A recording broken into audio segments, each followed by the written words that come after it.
Ya, assalamualaikum warahmatullahi wabarakatuh. Waalaikumsalam.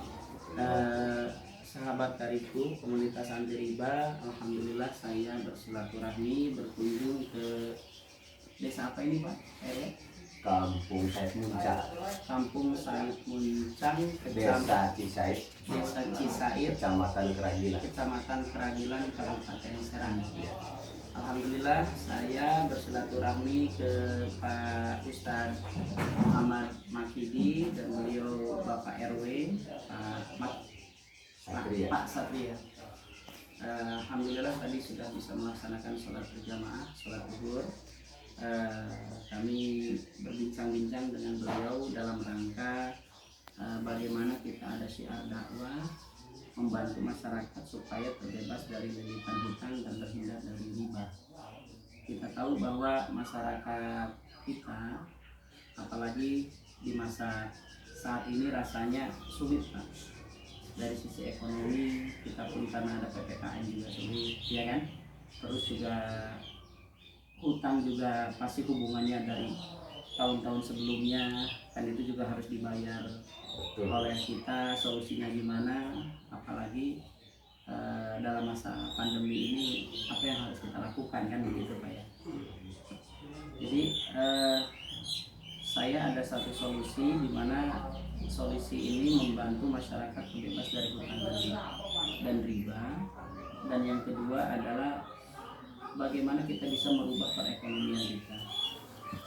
perekonomian kita dalam waktu 1 tahun, 2 tahun, mungkin maksimal 5 tahun, tapi rasanya kalau 5 tahun terlalu lama. Syukur-syukur di bawah 2 tahun, tapi mudah-mudahan di bawah 1 tahun.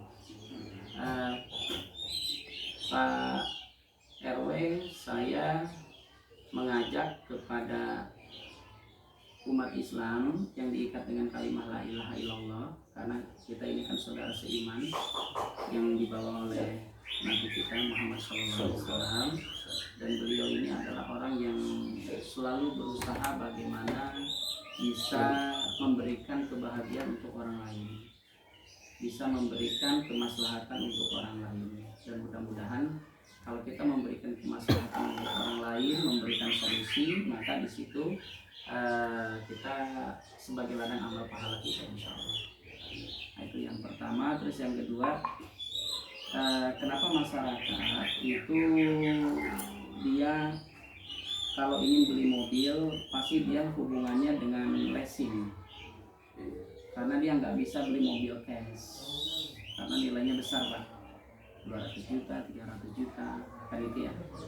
Itu yang pertama. Terus yang kedua, mungkin masyarakat pengen punya rumah agak bagus atau mewah, pasti hubungannya dengan bank juga. Artinya apa? Dia punya sertifikat tanah, digadein, bahasanya disimpan ke bank, pinjam berapa ratus juta dibangun, tapi tetap harus bayar. Nah ini permasalahan yang harus kita pecahkan, permasalahan yang harus kita selesaikan. Karena apa? Yang pertama, bahwa kalau kita sudah akadnya transaksinya pinjam meminjam dengan lembaga atau dengan perbankan, itu pasti urusannya dengan riba. Bapak mungkin bisa buka surat Al-Baqarah ayat 275 sampai 279. Bahkan di situ salah satu terjemahannya bahwa riba ini yang akan memusuhi itu adalah Allah sendiri, Allah dan Rasulnya Pak. Kita kemarin ada berita Palestina, Israel dan lain sebagainya, kan itu ya. Nah itu sebenarnya bukan musuh Allah, tapi manusia dengan manusia. Tapi yang bahaya ini kita diperangi, dimusuhi, bahkan Allah yang ajak perang. Kepada siapa? Kepada orang pemain riba. Mereka sudah tahu bahwa dosa riba itu besar, tetapi mereka melakukan lagi. Maka halnya ketika dia wafat, meninggal, maka layak tinggalnya di neraka jahanam. Karena dia sudah tahu, tapi dia lakukan lagi.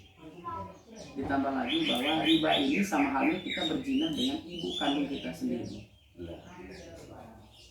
Nah masyarakat ini melihat bahwa itu hal biasa, hal tidak ada masalah, karena bahasanya ikut-ikutan, orang lain juga pinjam lain sebagainya. Mungkin bukan dari kalangan pengusaha, tapi semua Pak. dari kalangan ustadz juga banyak, terus juga dari pegawai negeri juga banyak. Alasannya terjepit. Alasannya karena keadaan. Nah itu sebenarnya orang-orang kapitalis, orang-orang Yahudi yang akan memfokuskan bagaimana kehidupan dunia ini bermegah-megahan. Karena kita kan tahu bahwasanya ada kaum Majusi, kaum Yahudi, Nasrani, kaum Muslimin. Kalau kaum Yahudi itu cenderungnya pada teknologi, Pak. Siapa yang bisa menciptakan teknologi, handphone, nuklir dan sebagainya itu Yahudi. Kalau Majusi, kalau Nasrani itu adalah kemegah-megahan. Bagaimana hidup ini kita supaya bermegah-megahan.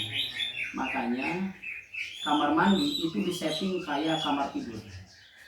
Ada bathtub, mandi megah-megahan. Padahal dikatakan bahwa kamar mandi itu tempatnya syaitan. Tempatnya setan itu dipakai untuk orang Islam, Pak ya, itu dipakai untuk hal-hal yang begitu. Padahal tempat yang dibenci Allah itu adalah pasar. Kenapa? Karena pasar ini lalai, kebanyakan orang-orang ini lalai untuk memikirkan akhirat. Pak. Pada saat adzan dikumandangkan hayya ala sholat, mari kita sholat. Ya mereka santai saja, tidak ada masalah. Duniawi saja. Duniawi. Makanya tetap ketika kita sebagai pedagang ya pedagangnya seperti Rasulullah. Dan begitu kayak niatnya adalah dakwah. Sekarang pada saat zaman sahabat Nabi Abdurrahman bin Auf, beliau itu adalah sahabat Nabi yang paling terkaya pada masa itu. Bahkan kalau Rasulullah setelah sholat subuh itu selalu ngobrol begini, Pak.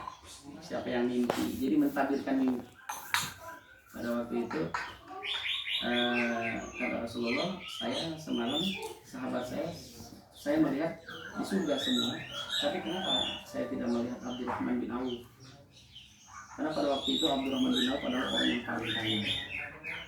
Dari situ menangis langsung, dan harta kekayaannya itu beliau setiap hari 600 unta disedekahkan.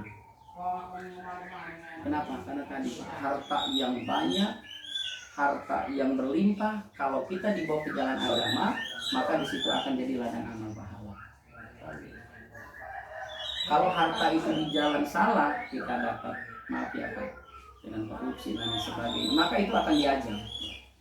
Jadi harta banyak itu siap dihisab, harta banyak yang salah siap diajar. Nah kalau kita melihat kembali kepada harta tadi, makanya miskin kaya itu tetap urusan yang Maha Kuasa. Yang penting kita menjalankan sesuai syariat apa yang dicontohkan oleh Rasulullah. Kalau kita punya hutang, segerakan hutang, selesaikan. Karena malaikat pencabut nyawa datang per 21 detik.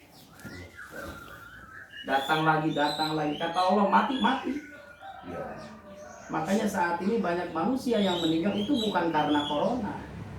Yang mencabut nyawa itu adalah malaikat pencabut nyawa. Kenapa dia corona? Berarti kan seolah-olah corona yang punya power, punya kekuatan untuk mencabut nyawa manusia. Saya katakan bahwa di zaman saat ini biarkan konflik, fenomena dan sebagainya itu di dalam hadis juga sudah jelas bahwa di 2021 ini kita sudah masuk ke zaman mulkan jababirah. Mulkan jababirah ini kedoliman, pertumpahan darah, kekuasaan, ini ada di zaman saat ini, Pak. Jadi kalau kita kembali ke politik ya udahlah, pusing, Pak. Tapi bagaimana kita memperbaiki diri, membenahi diri, karena dikatakan di dalam hadis bahwa manusia itu ditengok oleh malaikat pencabut nyawa per 21 detik. Apakah ini sudah waktunya gitu kan? Apakah kata Allah cabut? Karena apa? Karena udah perintah Allah. Makanya kembali lagi jangan sampai kita selaku umat Islam yang menempel dalam diri kita semuanya serba utang, Pak. Pengen punya motor bagus seperti Max gitu yang harga 30 juta ikut-ikutan, ya kan, akhirnya apa, punya sertifikat apa digading, cicil, ya kan, dan lain sebagainya, Pak.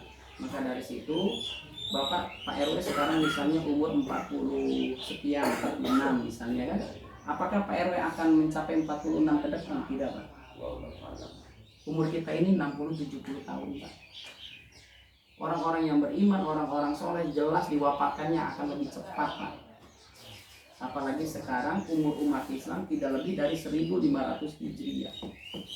Sekarang 1442. Tinggal hitung Pak, berapa puluh tahun lagi. Umur umat Islam Pak ya, umur umat Islam. Bukan kiamat kok, umur umat Islam. Tidak lebih dari 1500 Hijriah. Setelah itu terjadilah namanya kiamat-kiamat dan sebagainya. Poin-poin berikutnya Pak. Makanya nanti pada saat dunia ini dihancurkan, yang bisa menyaksikan kiamat dan sebagainya adalah hanya orang-orang kafir Pak. Makanya kan tetangga meninggal. Ini sebenarnya kalau saya mungkin bahasa dunianya, ini adalah proyek malaikat Pak. Oh, proyek malaikat maut. Terlepas isunya miring, katanya ini pemerintah, ada isu masuk rumah sakit dan sebagainya, ya semuanya sudah ajal, tetapi tetap kita harus waspada. Ada pertanyaan Gitu ya. yang berkaitan itu ada kematian. Iya. Saya dengar berita